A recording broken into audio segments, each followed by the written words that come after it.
The moment President Trump took his seat across from Jimmy Kimmel, no one expected fireworks.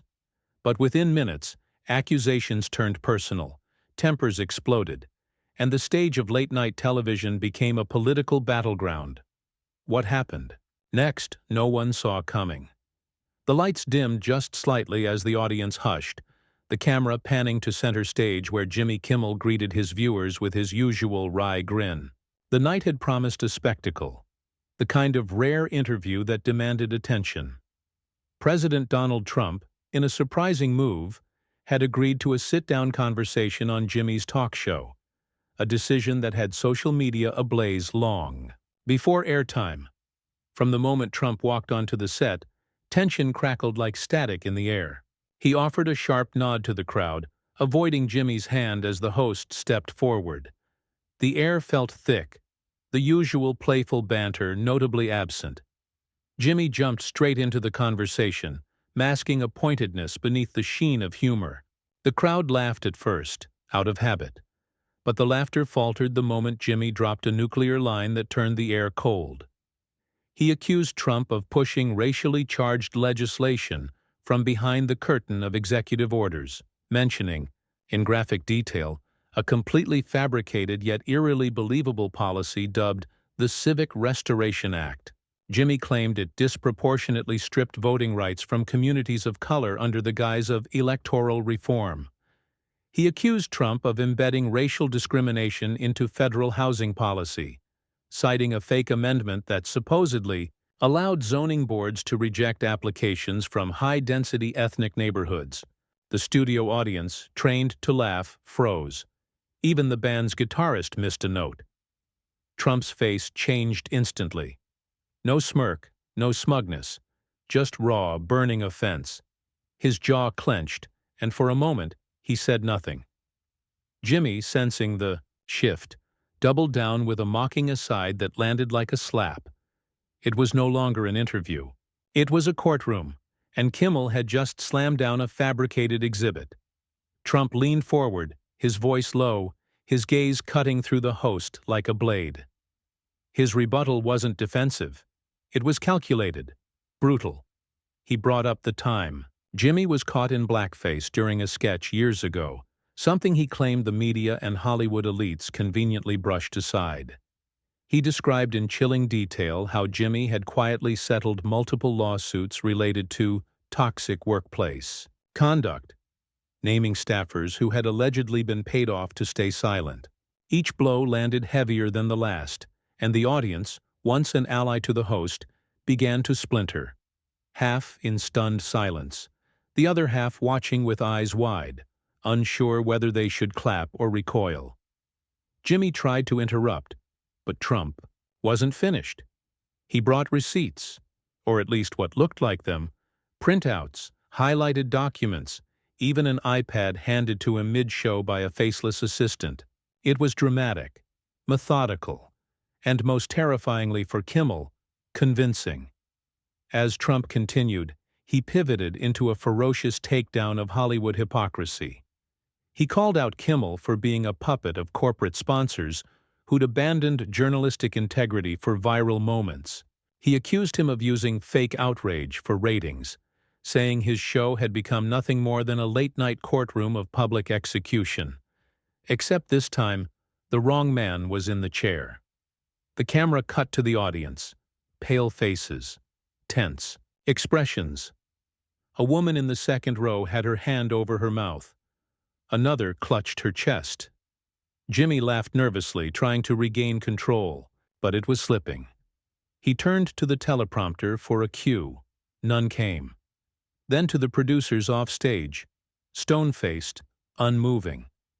This wasn't going according to script, and everyone knew it. Then Trump made it personal. He accused Kimmel of inviting him not for a conversation, but for an ambush. He said the entire segment was built around catching a gotcha moment, of forcing a public meltdown to feed headlines the next morning. He accused Jimmy of exploiting real social issues to boost his own image as a progressive champion, while doing nothing of substance behind the scenes. According to Trump, the only thing Jimmy Kimmel ever fought for was screen time. The words hung heavy in the studio. Jimmy's face reddened. He tried shifting the mood with a joke, a desperate reach for the show's rhythm, but it fell flat. The audience no longer responded. Trump, feeling the shift, leaned back with a smugness that said, "I warned you not to play." With fire. At this point, viewers at home had likely forgotten they were watching a comedy show. This wasn't about entertainment anymore.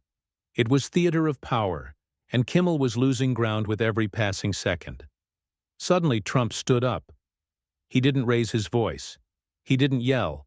He simply looked down at Jimmy and said something, inaudible to the mic.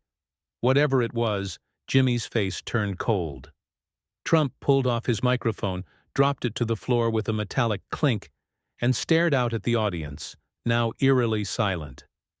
He walked off stage, not hurried, not angry.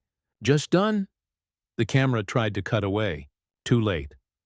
The damage was done. Kimmel sat there, eyes blinking rapidly, unsure whether to chase after him or pretend it was all just another sketch gone sideways. And then, out of nowhere, someone in the audience stood and clapped just once. Then, silence again. Jimmy finally turned back to the camera with a forced smirk, but the eyes betrayed him. He'd lost control of his own show, and everyone watching knew it. But the chaos wasn't over. Backstage, Trump wasn't headed for his limo. He had one more move to make. Backstage, the tension hadn't lessened. It had metastasized. The crew scrambled like ants under a magnifying glass, headsets buzzing with overlapping commands and panicked instructions. A production assistant chased Trump down the corridor, attempting to convince him to return, to cool off, to salvage the show. But he wasn't listening. He wasn't storming out in rage.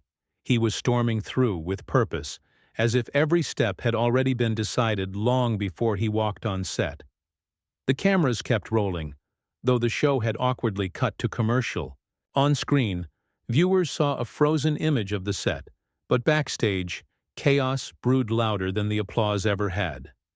Jimmy sat slouched in his chair, mask dropped, hands clenched between his knees, as a producer whispered furiously into his ear. Sweat beaded down the side of his face. Every plan they'd laid out, every question, every cue, every joke, was now ash. And Trump? Trump wasn't finished yet.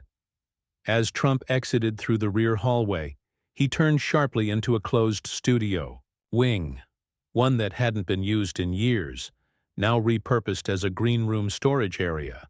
He didn't go there by mistake. Waiting for him, as arranged on short notice, was a rogue journalist from an underground news collective, one known for leaking uncomfortable truths and conspiracy-laced exposés. With a sly grin, Trump handed over the iPad he'd used on stage, filled with curated clips, documents, and visual proofs that backed up every accusation he'd thrown at Kimmel. There were emails, screenshots, a voice memo from a former ABC executive. Nothing had been verified. But that didn't matter. The damage was in the implication. Truth was secondary to the spectacle, and Trump understood that better than anyone. Within minutes, the journalist uploaded a teaser to their site with the headline, "What Jimmy Kimmel Didn't Want You to Know." Back in the studio, Kimmel had returned from commercial break, but something had shifted. He tried to pivot to a new segment, but the audience wasn't with him. Their applause was tepid. Their expressions conflicted. Everyone was still replaying the moment Trump had stood over him, silent, confident, in control. A moment that burned itself into the retina of every viewer. Jimmy tried to regain his footing by calling in the next guest, but they declined to come on. Quietly. Through a note passed from stagehand to producer. They didn't want to be caught in the crossfire. Jimmy laughed it off and improvised a monologue, but it landed with all the sincerity of an apology read off a teleprompter. It was then that the broadcast cut mid-sentence. No warning. No fade. To black. Just an abrupt shift to an ABC logo and a "Please stand by" screen. The network had pulled the plug.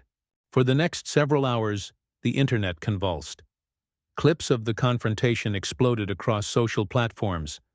Some claimed it was the rawest moment in late-night history.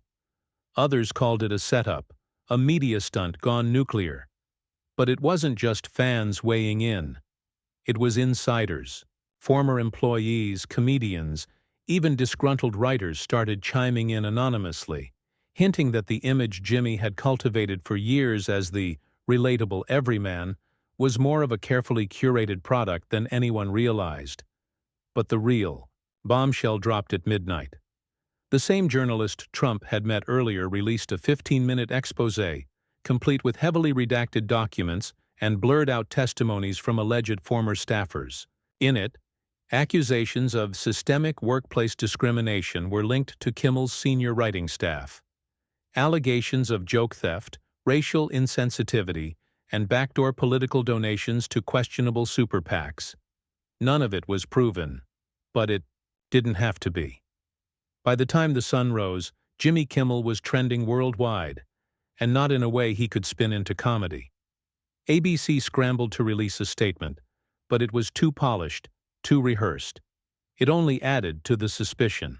Meanwhile, Trump, fresh off a red-eye flight to Florida, took to Truth Social with a string of triumphant posts, mocking the Hollywood meltdown and promising that more receipts were coming. And people believed him, because he'd turned a late-night ambush into a nationwide reckoning. Kimmel, cornered, finally broke his silence with a subdued video message. He looked tired, disheveled. His voice was raspy, not from emotion but from exhaustion.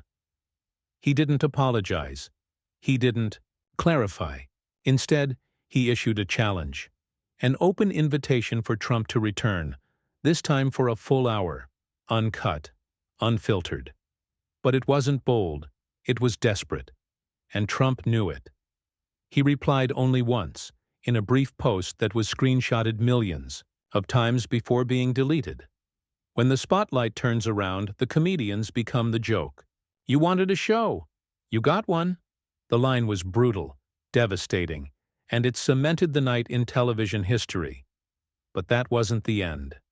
3 days later, an internal ABC leak revealed that Kimmel had been placed under review, not for the Trump incident but for allegations unrelated to recent broadcasts.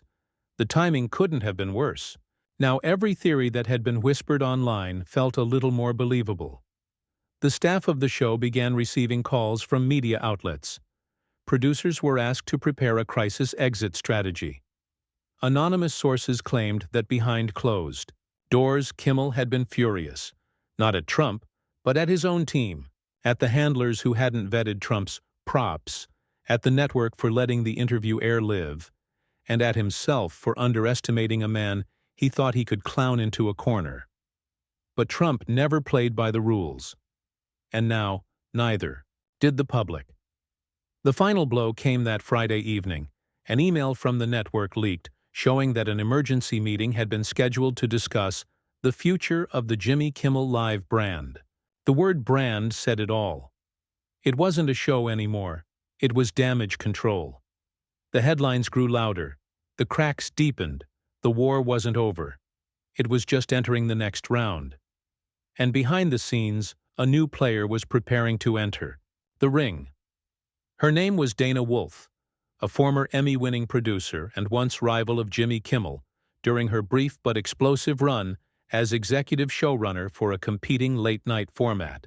She had since pivoted to media consulting, operating mostly in the shadows, fixing image crises and crafting comebacks for controversial figures. But when news of Kimmel's implosion reached her desk, she didn't see a scandal. She saw an opportunity. By Saturday morning, Dana had made 2 calls. One to ABC's Crisis PR division, offering her independent insights on how to restructure the network's late-night slot should Kimmel go indefinitely dark. The second call went straight to Trump's camp. Her pitch? A televised roundtable, live, uncut, prime time. Hosted not by Kimmel, but by herself. 3 panelists, 1 stage, a final showdown. To everyone's surprise, Trump agreed. On one condition: Kimmel had to show up. The network, backed into a corner and bleeding public trust, had no better option. Ratings had spiked from the controversy, but advertisers were growing uneasy. They needed closure, a way to package the chaos and sell it back to the public as a redemption, reconciliation, or at the very least, a decisive ending. It was scheduled for Wednesday night. The set was minimalist, cold steel and stark lighting replacing the glitz of Kimmel's usual backdrop. No band, no audience. Just 3 chairs under a white-hot spotlight, surrounded by darkness. Dana stood in the middle, dressed in a crisp black suit, clipboard in hand like a judge presiding over a trial. Jimmy entered first. He looked different, not defeated, but stripped of performance. No tailored suit, no polished grin, just a man carrying the weight of humiliation, accusation, and the haunting awareness that this night could be the last of his career. Then Trump entered, calm, composed, his trademark confidence unshaken. But there was something different in him, too, a readiness. Not for war, but for finality. Dana didn't waste time. The questions came like bullets. One for Trump about the legitimacy of the evidence he shared. One for Kimmel about his alleged behind-the-scenes behavior. Both men parried, deflected, and jabbed back, the conversation oscillating between court drama and psychological chess match. Then came the pivot. Dana revealed she had verified parts of the Civic Restoration Act claims Kimmel had made during the first interview. Not because the act existed, it didn't, but because similar language had appeared in memos drafted by obscure members of Trump's advisory board during his final year in office. Nothing illegal, but the intent, the mindset, was there. Trump countered with a devastating critique of media framing, reminding viewers that internal policy drafts don't equal executive action, and more importantly, that Kimmel knew this and twisted it anyway. He held firm that the original interview wasn't a political exchange. It was an ambush built for viral shame. Then Dana turned on Kimmel. With surgical calm, she laid out the results of an independent investigation into the workplace culture at Jimmy Kimmel Live. While some of the worst allegations turned out to be exaggerated or completely false, there was a pattern: intimidation, inconsistency in leadership, favoritism, a creative environment driven more by ego than collaboration. Jimmy didn't interrupt. He let it play out, because finally, after days of defense, silence, and anger, he understood something. This wasn't about being right. It was about being honest. And then, in a moment no one expected, Jimmy looked directly into the camera. No jokes, no mask, just him. He admitted that he had walked into that original interview with a narrative, not a question. That his goal wasn't dialogue, it was domination. He confessed to exaggerating claims, not out of malice, but out of misguided righteousness. He apologized, not in the hollow PR-crafted way, but sincerely, not just to Trump, but to the audience, his staff, and to himself. Dana turned to Trump, waiting for a reaction. But Trump didn't gloat. Instead, he gave a rare nod. Not of approval, but of acknowledgement. The game was over. The performance had ended. For the first time in the saga, 2 men who lived off spectacle found themselves without it.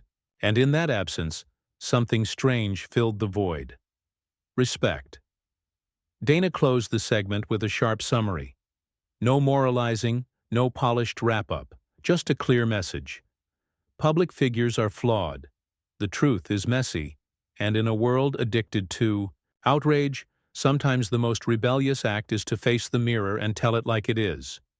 The show cut to black. No music. No applause. Just silence. And it echoed louder than anything either man had said. By the next morning, the internet had fractured into 2 camps. Those who saw Jimmy's confession as cowardice, and those who saw it as courage. But regardless of opinion, the frenzy died down. The headlines stopped spiraling. The storm, for the first time, began to quiet.